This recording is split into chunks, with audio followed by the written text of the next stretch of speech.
What if I told you that North Korea just fired multiple ballistic missiles into the sea, just days after the UN warned they're making serious advances in nuclear weapons? And nobody's asking the obvious question. Right now, according to South Korea's Joint Chiefs of Staff, North Korea launched several short-range ballistic missiles from their Sinpo area on Sunday.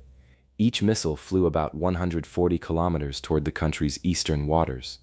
The timing? Just days after the UN's nuclear watchdog issued a warning about North Korea's nuclear program.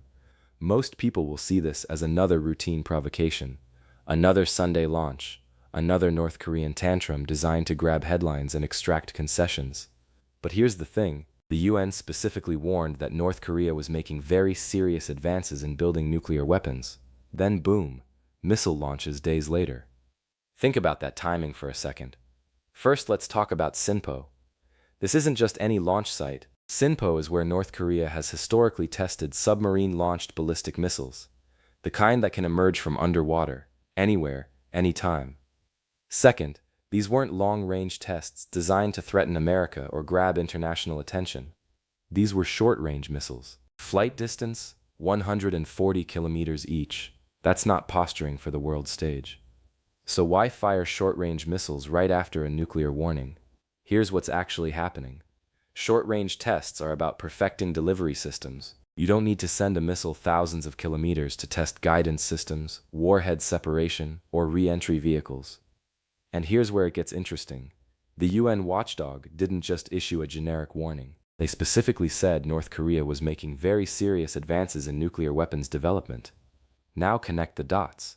Advanced nuclear program, precision missile tests, launch site known for submarine capabilities. South Korea's military says they maintain readiness to repel any provocations, but reports suggest their statement was cut short. What weren't they allowed to finish saying?